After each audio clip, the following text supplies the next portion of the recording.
are listening to the Amoda Maa podcast. In this series, Amoda explores her essential teaching through conversation and excerpts from interviews and events. To find out more about events and to sign up for her newsletter, go to www.amodamaa.com. Please subscribe, comment and share if this podcast moves you. And if you feel called to donate, please go to the website. Thanks for listening, and we hope you enjoy.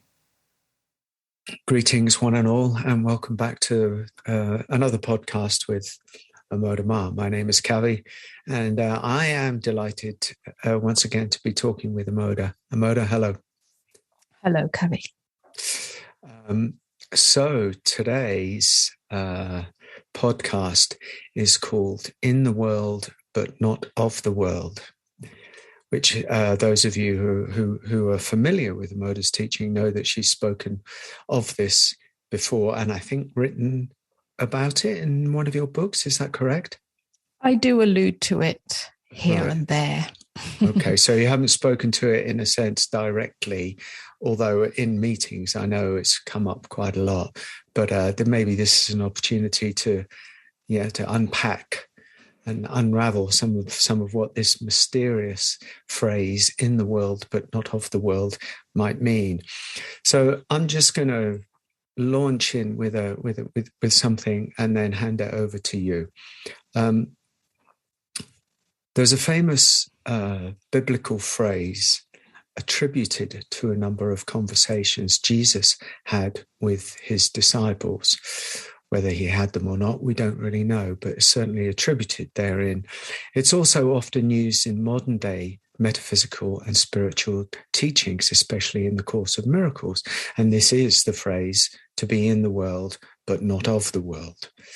You, Amoda, also often use this term. So let's just start as we mean to go on. What do you mean by this? Well, let's first of all look at a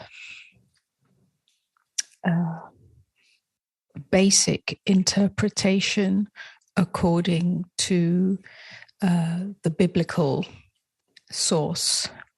I'm not a theologian, so I'm only going to give this a very brief overview to segue into what I mean by this. But my understanding that in the biblical use of the term is that the world is sinful, and that in order for us as human beings to transcend that sin or to be cleansed of that sin, then we must live according to Christian scripture, which has a long list of ethics and morals, mostly to do with how we act. And another way that I understand that this term has been interpreted biblically or traditionally is that we are not made of this world. We're made in heaven, if you like, or we're made from heaven. Now, there is a truth in that, but the implication is that heaven is a better place. And I say place rather than a state of consciousness. That's how it's been interpreted, perhaps simplistically, that really we're earning our spiritual brownie points by doing good deeds, by acting or conforming to Christian scripture, which is also open to interpretation, in order to get back to heaven, which is our true home. heaven being a place where we are rewarded by some kind of paradisical state. And sometimes this gets very confused with the idea of endless pleasure or endless bliss or whatever else the mind can conjure up. So I think there's a deeper meaning to this, and certainly that the way that I have used this term, which is that in order to really understand the meaning of in the world but not of the world, we need to go deeper into the true meaning of the Christ light. We're really not looking at biblical or Christian interpretations here. As many of us know, these have been hijacked and become a kind of threat of punishment or punishment reward kind of situation. This idea of the right way to live, the right way to act according to Christian scripture has been hijacked by many offshoots of Christianity, of traditional religion, so can be interpreted in many ways. That becomes a kind of punishment reward system and a perpetuation of the idea that we are sinful until some authority, religious authority or God's authority can cleanse us of our sins. And that's usually when we get to heaven, but not in this world. So this is rather a perhaps simplistic or let's say immature understanding, and yet one that is very pervasive. So the deeper meaning can really only be known when in the context of awakening, in the context of awakening out of the dream of separation, awakening out of the dream that there is a separate me, that there is a world out there and a separate me that is that the world is happening to. Yeah. And so to be in the world but not of it is really about not deriving our identity from the world of form. Yeah, it's not saying that the world doesn't exist and that we should either turn away from it or see it as bad, but rather that we do not derive our identity from the world. It's obvious that we are made, that we appear as form. Our direct experience is that of form. But the error in the unconscious state is that we derive our sense of self from that form. Yeah, so the form may be ugly or beautiful or damaged or perfect. It might be successful. It might be a failure. It might be broken. It might be all sorts of, the whole panoply of human descriptions of the human experience. And so the unconscious state derives its sense of self from its circumstances, whether they're good or bad, lucky or unlucky. It derives its sense of identity from the roles it plays. Yeah, some roles might be very coveted, like being a successful pop star or a politician or somebody with a lot of power. And some roles are less welcome.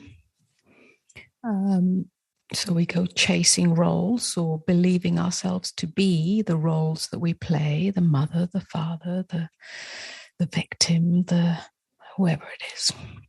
And then we also derive our identity from the realm of thoughts, which are always polarized. Yeah, they swing from one pendulum to the other, one side of the pendulum to the other. We feel happy, we feel sad, we feel pleasure, we feel pain, and so on and so on. We like, we dislike. And so to be not of the world is to wake up, is to truly awaken out of the false sense of identity, to know true nature and to be rooted in that. So this is really the crux of awakening, which in the traditional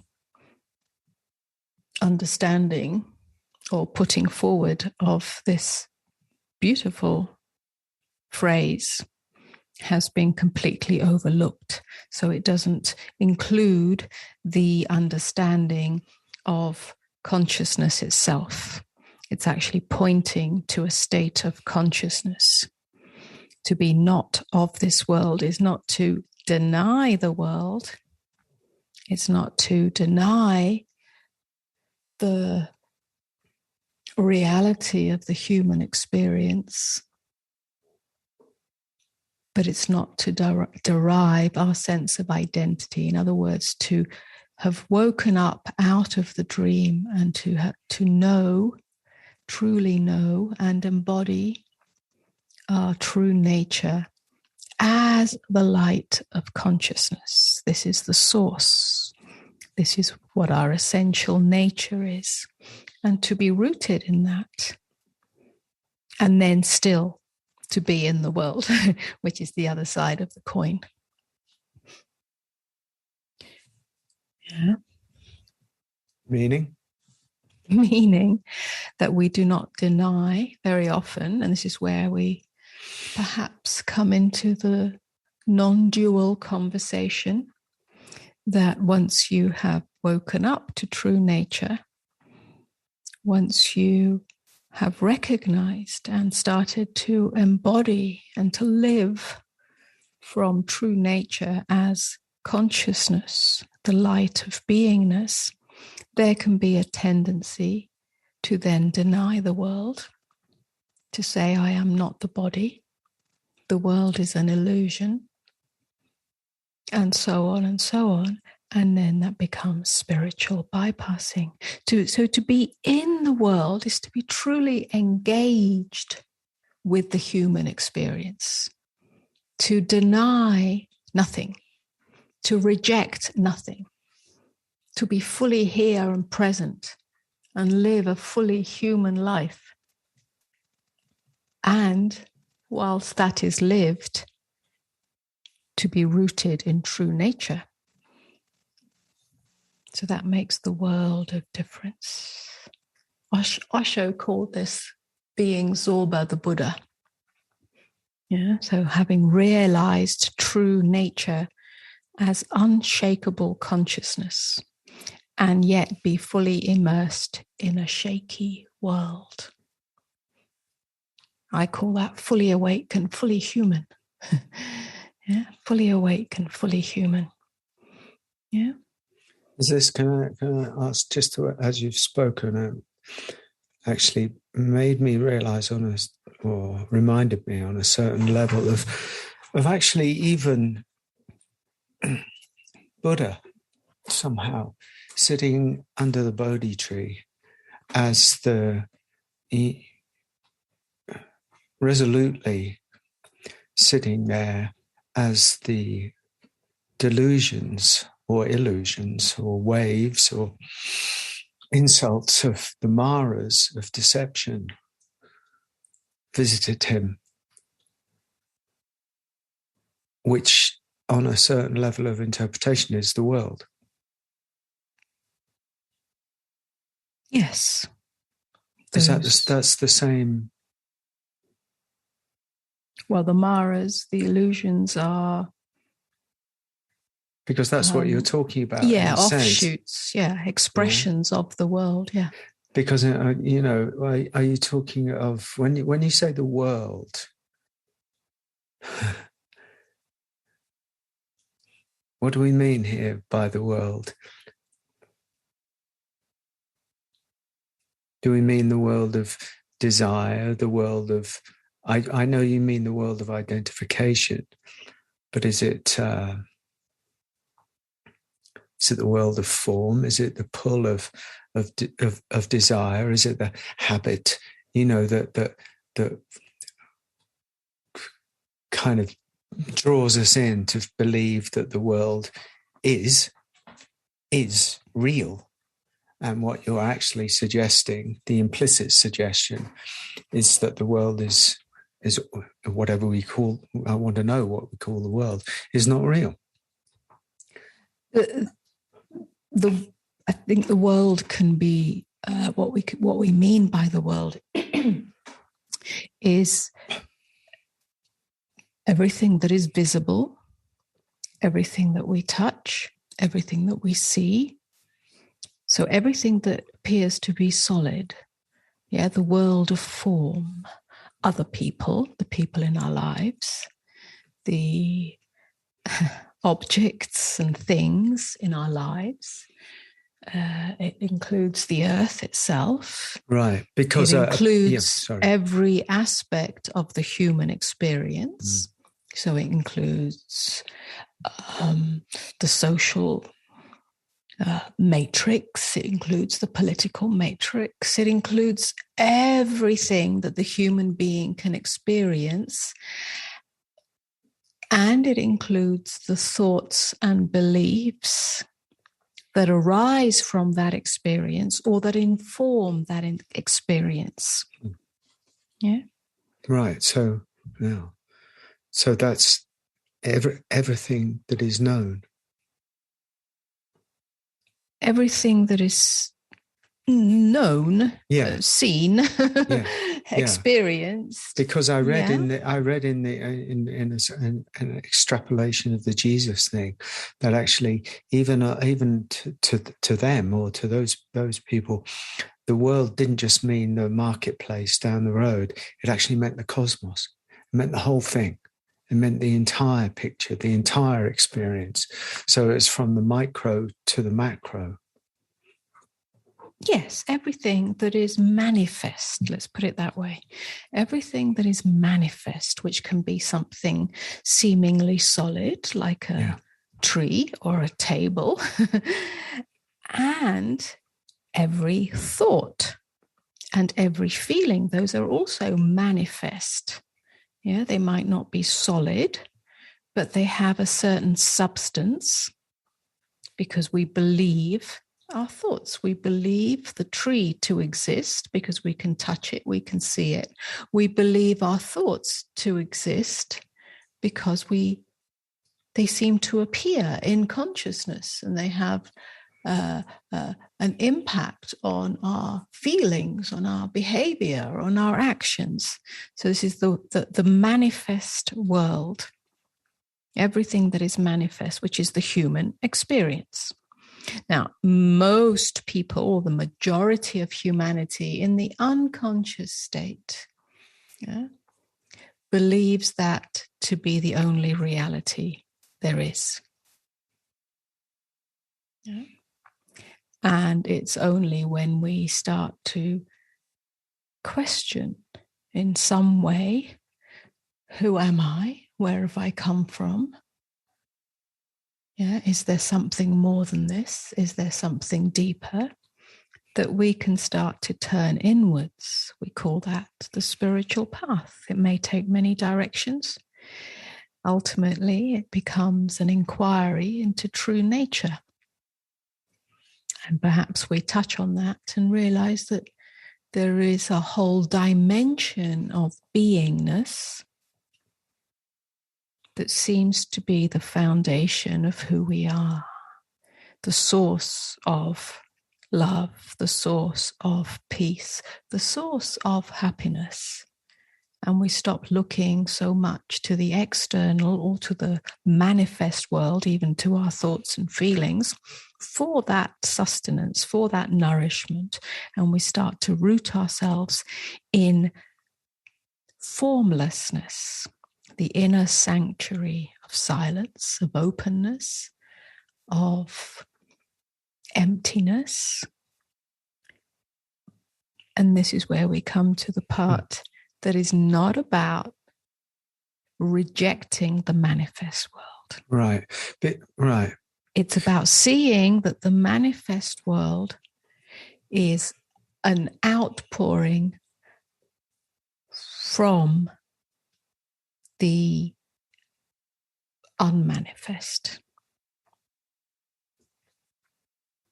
So that everything is included, we actually start to see the world differently. Where we see ugliness, where we see sinfulness, where we see rejection or denial, we start to see through it. We start to see beyond it. Is this where the notion of judgment collapses?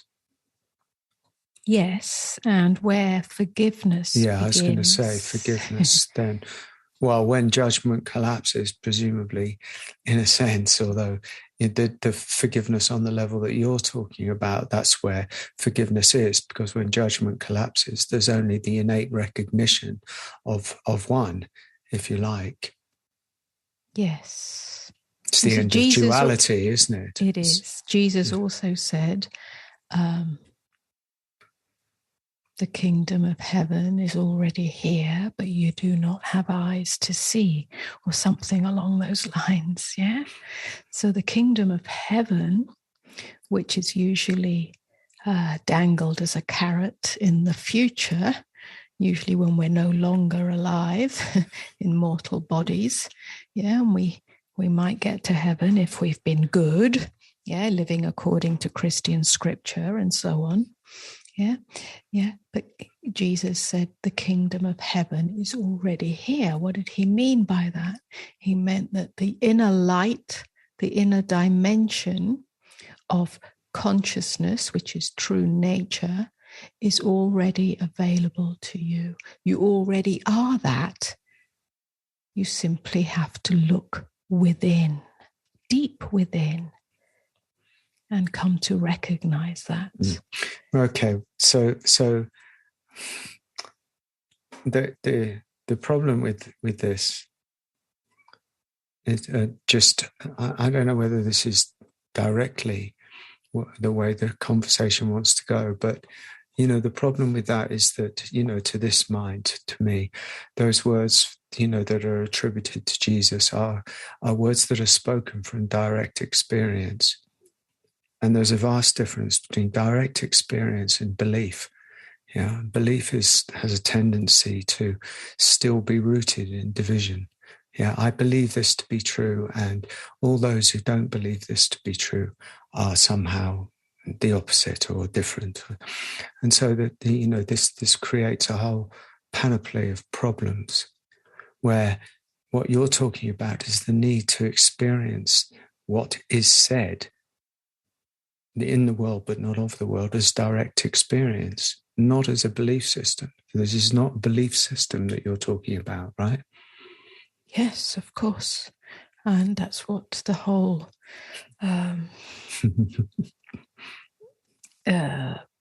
invitation to deep inner inquiry is about. Yeah. Right. So this is a conversation that's not just about in what the subject matter is. This is actually a conversation about what inquiry really means. Yeah.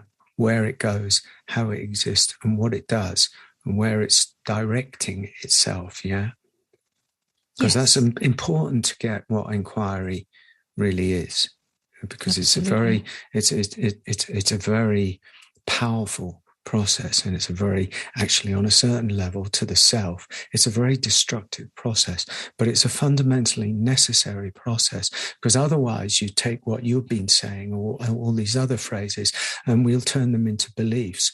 And actually there are a lot of non-dualists or spiritual paths that actually have only really turned them into beliefs, and beliefs, as we know, are liable to change, but direct experience doesn't change. So this is a conversation about inquiry. Yes, inquiry that leads to a fundamental transformation of consciousness, or a fundamental shift in consciousness. So the phrase itself is in some ways irrelevant. It's simply a pointer, sometimes used in that way because it says a lot, and sometimes it does say a lot. Yeah. Sometimes said in different ways. I mean, one of the things that I've encountered so much is the seeming split or division between the human experience and the recognition of true nature. So there is often even in the recognition of true nature through inquiry or through the process of awakening, there is still a kind of disillusionment with the fact, the bare reality, the bare bones, that still the human experience goes on. Still the world is here. And how to reconcile that. So that's when I can almost use this phrase, be in the world, be fully in the world. You don't have to run away to a cave. You don't have to hide away in spiritual retreat. You don't have to turn away from the world. You can be fully in it, but not of it. That's in some ways that's the litmus test. Yeah. Yes, I know. There are many stories of the litmus test. There's a story of the litmus test, quick story of a devotee in India who had sat for 10 years in a cave and had experienced the vastness of enlightenment, and then his visa ran out, and he had to go to the visa office in India. And as he got to one cubicle, so it shut, and then he went to the other one, becoming increasingly frustrated and infuriated. He went to another cubicle, and true Indian terms, the cubicles closed just as you arrive at them, because it's a karmic, experience that's happening. And he burst into such a fury that the 10 years of enlightened, had just sort of evaporated there and then. So this is what you're talking about, right? Yes.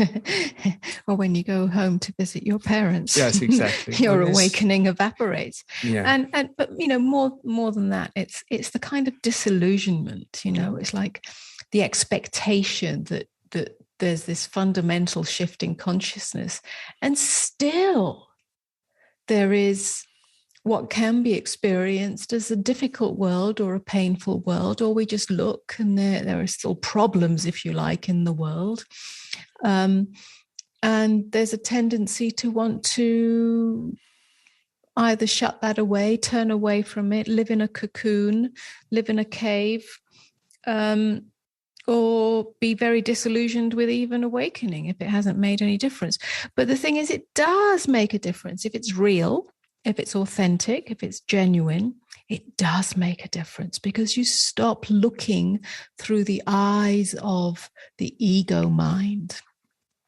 Yeah, you start to look and see from the eyes of the heart, and the eyes of the heart sees beyond and through the suffering and the duality of the world, the polarity. It stops making such a heavy judgment on it. It stops rejecting anything, so that even pain and challenge is all welcomed into the light of consciousness.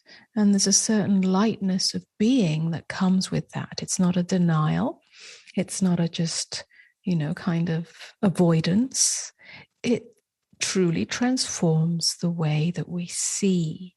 And that changes our experience from one of a rigid set of beliefs that we impose upon the world or upon our lives or upon our experience. This shouldn't be happening. It shouldn't be like this, and so on and so on, to a wide open acceptance. And it's from that acceptance that we can take right action.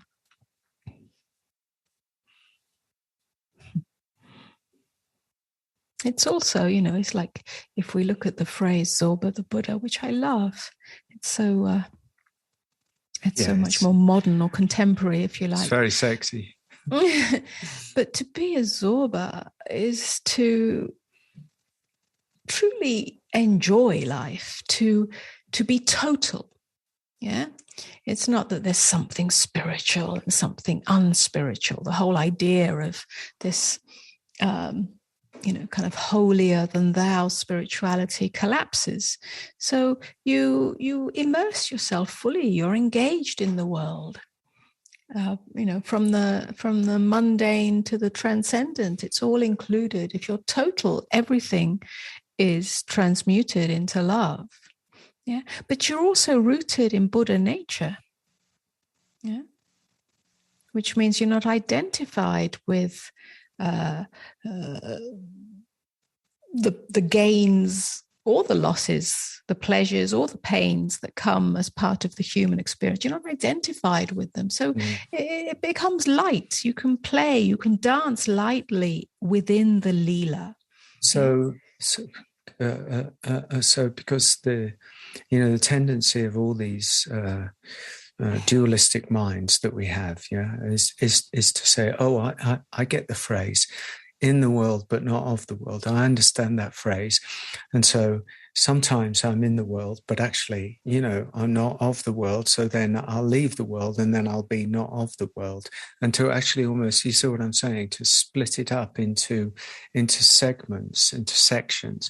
1 minute I'm this, or to have it, to continue the polarizing habits and tendencies that we have, and to bring them into the deepest spiritual journey. And I hear very much what you're saying is no, to be that at exactly the same time, to be in the world fully and to be not of the world fully at the same time. Yes, totally. It's the greatest paradox. Yeah, it's the paradox, and the paradox blows the mind. It cannot be understood. It's like a koan. Yeah, but it can be known.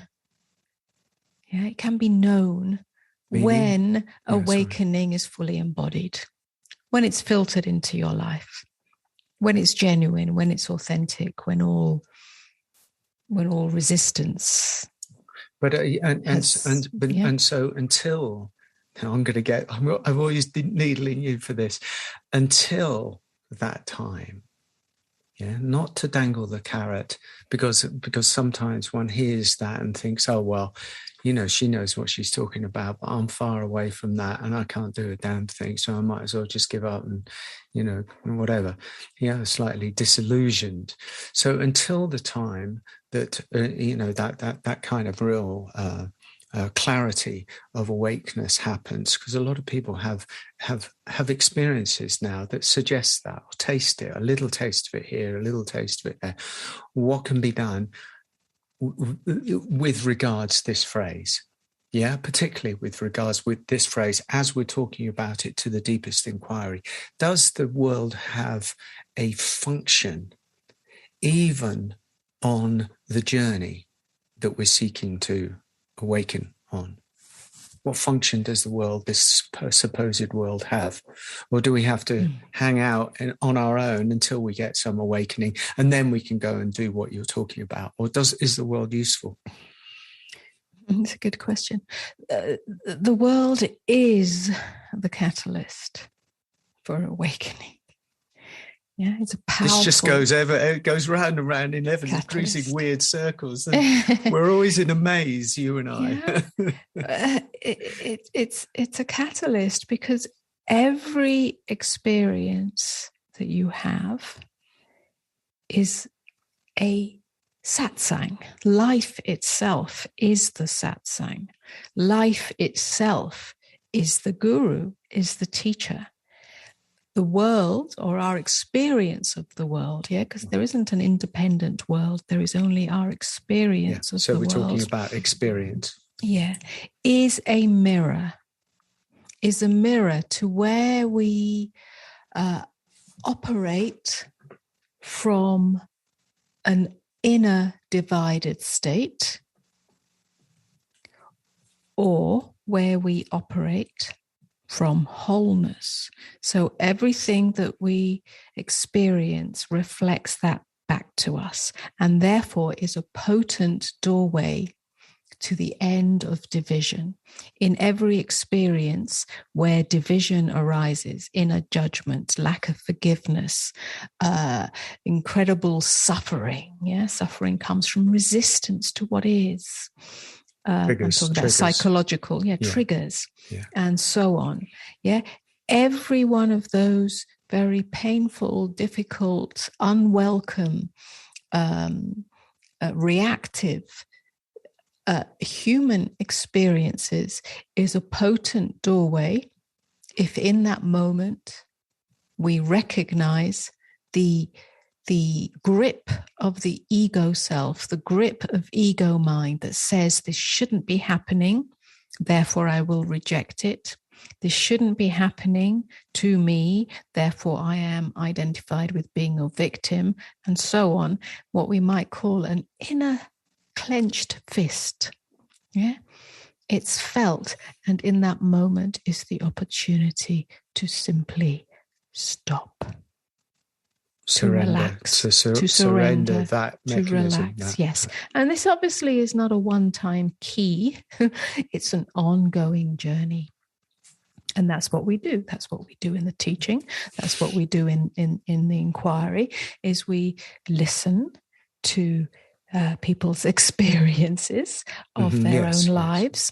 And so on, and this problem and that problem and this difficult emotional experience and so on and so on. And we gently reflect that back and invite the possibility of that surrender in that moment. And when that is pointed to over and over and over again, when it's invited in, it starts to be recognized. There's something in the individual, in the human being, that on a deep level yearns for that deep inner surrender. And in being invited into that over and over again, in this way and that way and this way and that way, it's like the call, the deep longing of the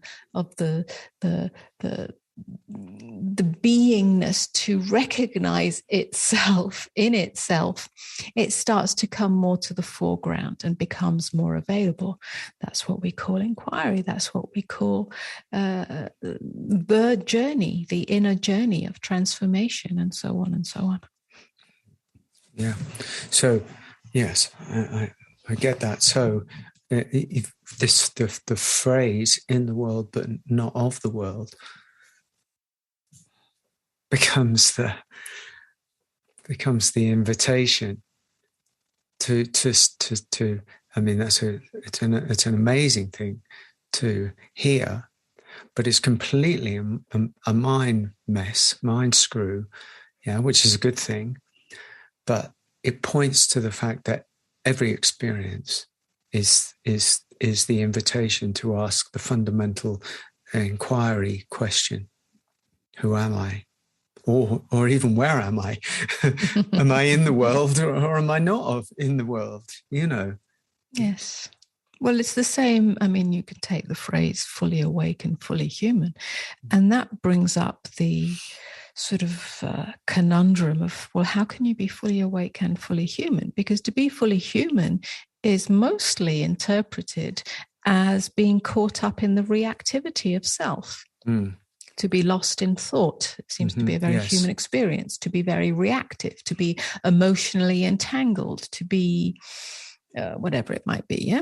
And so how can you be fully awake and fully human? But what's being said here is that being fully awake whilst having a fully human experience transforms the human experience. Yes. To be fully human is not to be lost in thought. To be lost in thought is to be an automaton. Right. If you like. To be fully human is to be awake. It's a very natural state. It's to be present. It's to be open.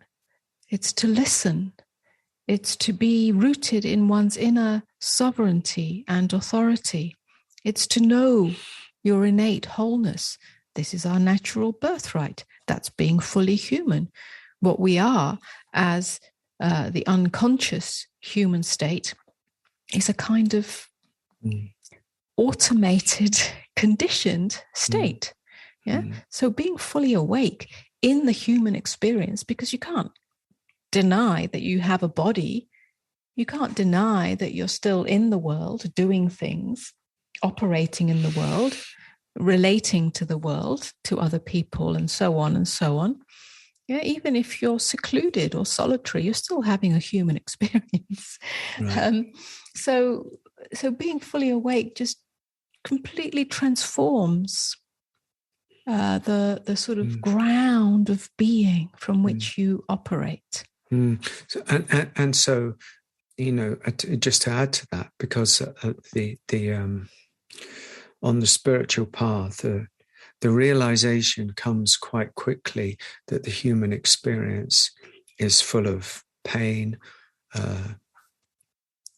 fear, tragedy. You have the endless wheel of delusion. And so it's almost like the tendency or the desire is to actually get rid of the human experience. That's part of this. And I know there are some parts of the radical non-dual scene who also wish to deny the human experience, but that's not where this teaching, that's not where you go with this, because yours is a very inclusive. It's not to seek to turn away from the human experience. That's what you're saying. Is this is exactly what you're saying? Yeah, it is what I'm saying. At the same time, this is where it becomes paradoxical. At the same time, it transforms the human experience. Right. It remains human. It's still an ordinary experience. You still have the usual, depending on what life you live, but you still have to cross the road. You still have to buy your food. You still have to, whatever it is that you do, sweep the floor, or it's that old thing of chop wood, carry water. It still goes on, but, and perhaps the waves of feelings that hadn't been met before. There might still be fear, there might still be irritation, there might be some, inevitably there's physical pain at some point or other. But something fundamentally changes. And whilst everything is included and allowed and embraced and fully met and welcomed, as awakening, the light of awakening filters into the human experience more and more, fear is no longer a driver. Fear is seen to be an illusion of the mind. Suffering is no longer suffering. There's no victim in it. The problem with suffering is it becomes very challenging, painful, hellish, because there is still a victim identity in it. You can experience suffering Maybe your dog dies, your husband dies, your mother dies, your leg gets amputated. But in awakeness, when you know true nature, it is less likely to become something that gets wrapped up. The circumstance doesn't get wrapped up or hooked into any sense of the victim identity, because you are not rooted in the ego identities. You are rooted in consciousness. So the experience is felt as it is. It might be agonizing. It might be, of course, there'll be grief or there'll be pain, but it doesn't hook into a self-identity. And that's what's different. So there's freedom from self. There's freedom from the scaffolding that's created as me as a victim, or me as a victor, me as lucky, me as unlucky, me as punished by God or life, me as rewarded by God or life. It stops being a punishment reward system. So, and it's actually the inevitable consequence of the collapse of the idea of the separate self. Yes, there stops being because the protective, the protective us, the one who seeks to protect what we imagine ourselves to be, is the end of that. But that does involve a lot of heart opening and deep inquiry and willingness to face all sorts of collapses. All protective layers or defended layers of psychological constructs, mind, emotion-based constructs that serve to create a barricade against bad things happening, against pain being experienced, against loss, against tragedy, against brokenness. All those defended psychological constructs, which end up as a subtle or not so subtle rejection, avoidance, running away from, shrinking back from, hiding from, attempting to control, attempting to overpower, attempting to fix. All these subtle strategies that come from that self-erected barricade come tumbling down. That's essentially awakening out of the dream of separation. So you're wide open, because openness is who you are. And yet you're fully present. You're not running away. You're not running towards. And it's absolutely okay. It's absolutely okay. In that openness, in that presence, it's absolutely okay. And it just to put people's minds at rest in a way, it neither turns you into a blob of acquiescence, nor turns you into a detached or cold, I don't know, spiritually aloof human being, right? Right. Neither of those. It actually makes you fully alive. This is where Zorba the Buddha comes in. You're fully alive. You're fully responsive. Yeah. You're fully alive is the best way. You respond to the situation from a place of inner intelligence. You respond to the situation from a place of love. That may mean that you take action or you don't take action, but it's not reactive. Right. Well, it's again, responsive. that's the end of the reactive self. That's what you just said a few minutes ago. Really, the protective mechanism is that, isn't it? It's the reactive self, of course. So it's the end of that. Excellent. It's freedom. Yeah, that's what's meant by freedom. It's not freedom from the world. It's freedom in the world. This is the core. It's the element of the inquiry, really, that captures me, and very good. I'm thinking that we've certainly, for this round of the conversation, we've actually come to a natural cessation. Does that feel true for you, or do you need to dive in a bit more? No, that feels pretty good to me. Yeah. Okay, Amoda. I think it's time to do the washing up and take the dog for a walk. Such are the joys of the world.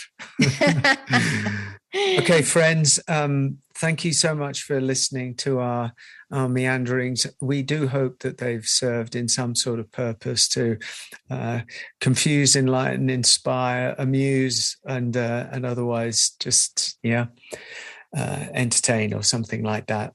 Please like these podcasts if you can find somewhere to like them, and share them with anybody who you dare to share them with. And we'll see you again in probably a couple of weeks. I don't know what the next podcast is. Amoda, thank you very much for sharing your wisdom and this very, very interesting, very juicy subject matter. Yeah. Thank you, Kavi. Always a delight. It's always a delight speaking with you. I must admit, it's very beautiful. Okay, see you soon. Take care, everybody. Goodbye.